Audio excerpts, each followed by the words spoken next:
Hola, ¿qué tal? Yo soy Andrick, bienvenido a mi canal. En este video vamos a empezar a hablar sobre sistemas operativos y cuestiones de seguridad.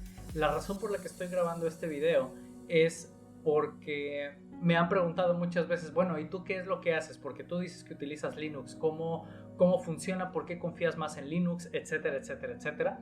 Y los siguientes videos que voy a grabar son precisamente respondiendo a esta pregunta. Todas las explicaciones que yo te voy a dar en este video y todo lo que continúe, no sé si lo vaya a hacer en uno solo o en varios, están pensadas de una forma en la que tal vez técnicamente no es la explicación 100% correcta. Sin embargo, es lo suficientemente acertada para que logres entender de qué estamos hablando. Mi objetivo aquí no es convertirte en especialista en cuestiones de sistemas, no es convertirte en un ingeniero en informática.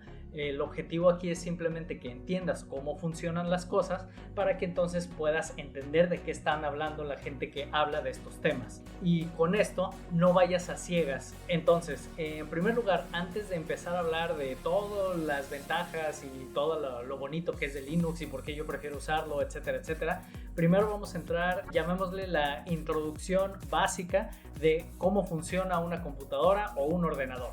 Esto es importante para que puedas entonces entender todo lo que ocurre después con tu sistema. Es simplemente el que entiendas cómo funciona el equipo que estás utilizando. Es como subirte a un coche y no tener ni la menor idea de cómo funciona mecánicamente el vehículo. Es bueno que sepas, que tengas una idea, al menos que sepas qué hace el motor, qué hace el radiador, qué hace la transmisión, cómo funciona la suspensión, etcétera. Que entiendas a grandes rasgos cómo funciona un vehículo para que cuando tengas un problema mínimo tengas una idea de qué estás hablando y que cuando el mecánico te quiere explicar algo sepas qué te está diciendo. Lo mismo ocurre aquí.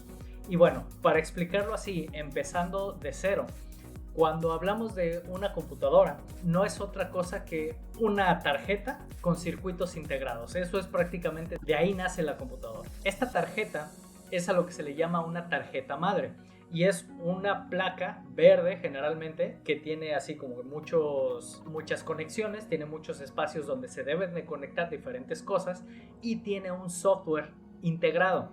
A este software se le conoce como un firmware y ese firmware suele ser un BIOS o ahora se le conoce como UEFI. Y lo que hace es tener una programación o tener una serie de instrucciones que identifica todos los componentes que tiene esa tarjeta madre. Esa tarjeta, a través de su BIOS, que es el firmware, tiene un software ahí que identifica todos los componentes que tiene esa tarjeta. Cuando tú adquieres una pieza de hardware, supongamos una memoria, un procesador, un disco duro, etc., esos también tienen un firmware. Y entonces cuando tú los conectas a una tarjeta madre, el firmware del BIOS se comunica con el firmware de cada uno de los componentes y cuando se logran identificar, entonces dice, ok, por ejemplo, el firmware de una tarjeta de memoria dice, yo soy una tarjeta de memoria y estas son mis características. Entonces cuando se conecta, se enlaza con el BIOS o el firmware de la tarjeta madre y la tarjeta madre dice, ok, tú eres una memoria con estas características, no hay ningún problema, podemos trabajar juntos. Si la tarjeta madre es muy vieja y el componente es muy nuevo, al momento que lo conectas, la tarjeta no lo puede reconocer, dice, no sé qué eres, no puedo trabajar contigo. Y entonces es cuando tienes que actualizar tu tarjeta madre para poder utilizar nuevos componentes. Y entonces así cada uno de los componentes que tú vas conectando en la tarjeta madre se van identificando poco a poco y entonces el BIOS de esa tarjeta madre logra identificar que va a trabajar con un procesador que funciona a determinada velocidad, etc. Las tarjetas de memoria igual, tarjetas de video igual, todos los componentes que se van conectando a la tarjeta madre, cada uno se va identificando con ella y entonces de esa manera logran trabajar juntos. Pero ahí todavía no estamos hablando de sistemas operativos, estamos hablando únicamente de que el hardware se logre reconocer a sí mismo. Una vez que ya se logra ese punto, entonces pasamos al siguiente paso, que es antes de que haya un sistema operativo, tiene que haber algo que se le conoce como el kernel o núcleo. El núcleo es la parte básica más importante de todo sistema operativo. ¿Por qué? Porque el núcleo es el que imaginemos un escenario donde hay una orquesta sinfónica. La tarjeta madre es el escenario Los componentes de hardware son los músicos con sus instrumentos y el núcleo es el director de la orquesta. Sin ese núcleo, nadie va a hacer nada, nada puede funcionar porque no hay instrucciones, no hay nada. Entonces, el núcleo es el que va a crear esa armonía entre el sistema operativo y el hardware. Digamos que el sistema operativo sería la hoja donde viene toda la sinfonía, que el núcleo, que vendría siendo el director de orquesta, va a estar leyendo y va a estarle dando las instrucciones al hardware para que el hardware entonces pueda crear esa música.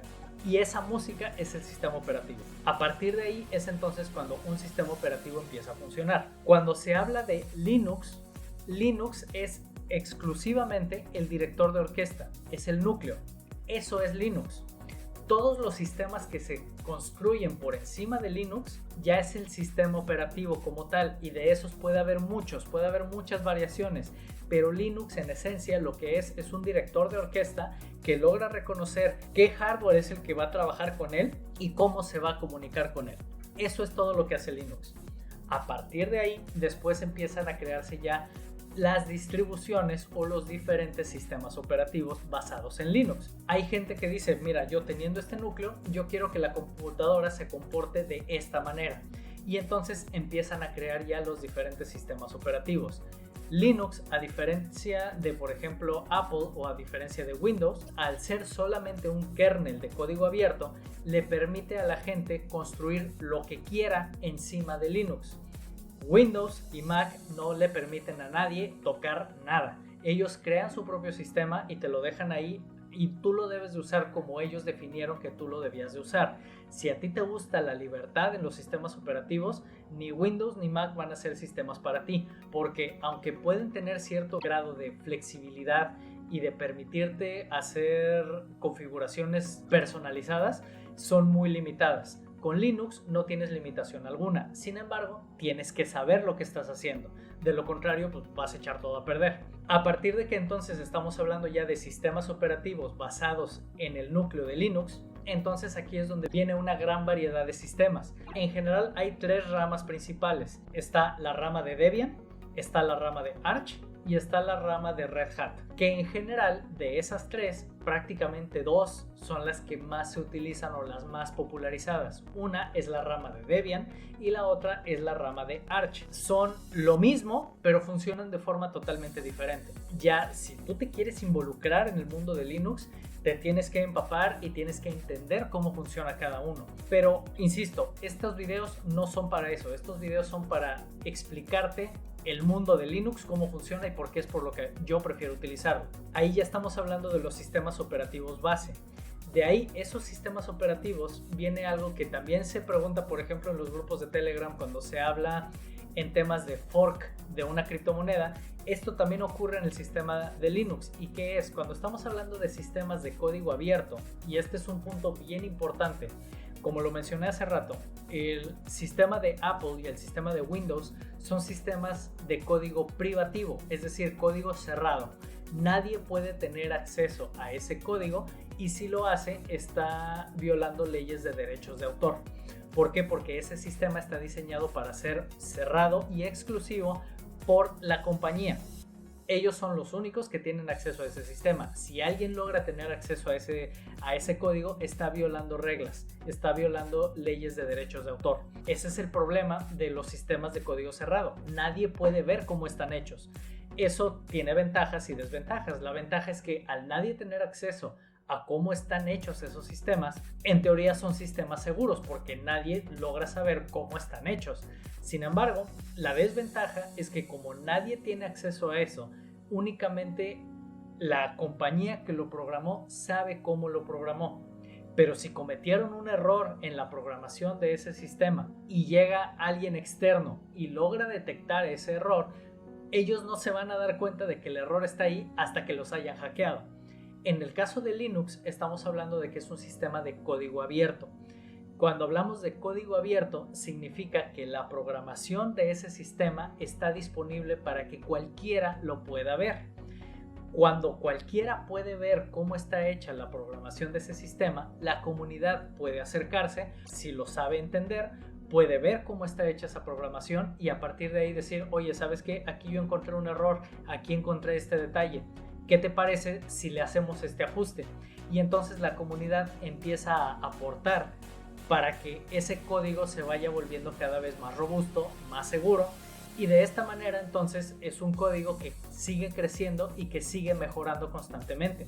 En un principio puede parecer que su avance es muy lento porque la comunidad no se pone de acuerdo, porque tarda mucho tiempo en ir aplicando mejoras, pero conforme va alcanzando inercia, al paso de 5, 10, 15 o 20 años, estás hablando de un software que tiene desarrollo de la comunidad a nivel mundial y las mejores mentes están apoyando a ir mejorando ese software. Esto a largo plazo va a provocar que los sistemas de código cerrado, de código privativo, se vayan quedando atrás. Tan es así que Windows últimamente ha estado haciendo esfuerzos por empezar a integrar parte de Linux en sus sistemas, pero ese es otro tema del que no voy a hablar aquí ahorita.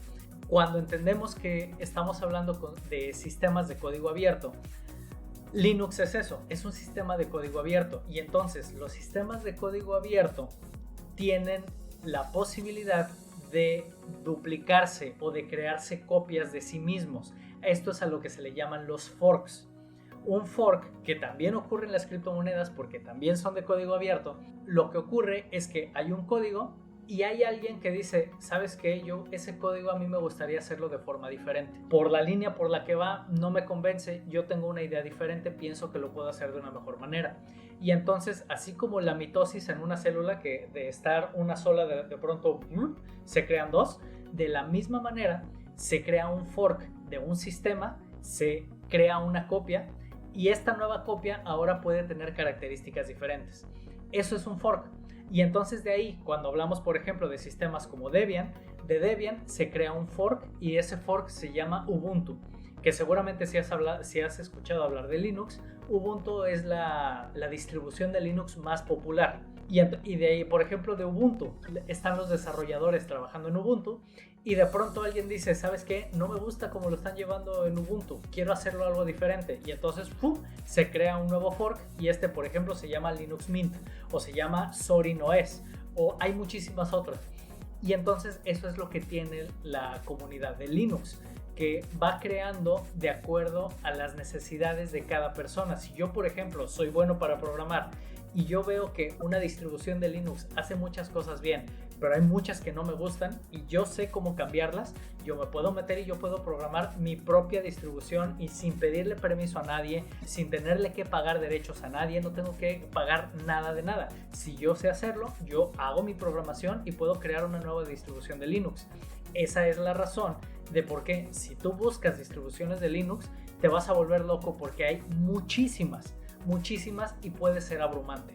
Ya con esto ya entendimos qué es el código abierto, ya entendimos por qué Linux funciona a través del código abierto, qué ventajas tiene, qué desventajas tiene, y ya entendimos cómo funciona una computadora en la parte más básica. Ya que entendimos esto, ahora te voy a contar mi historia con Linux y por qué es por lo que yo decidí irme con Linux.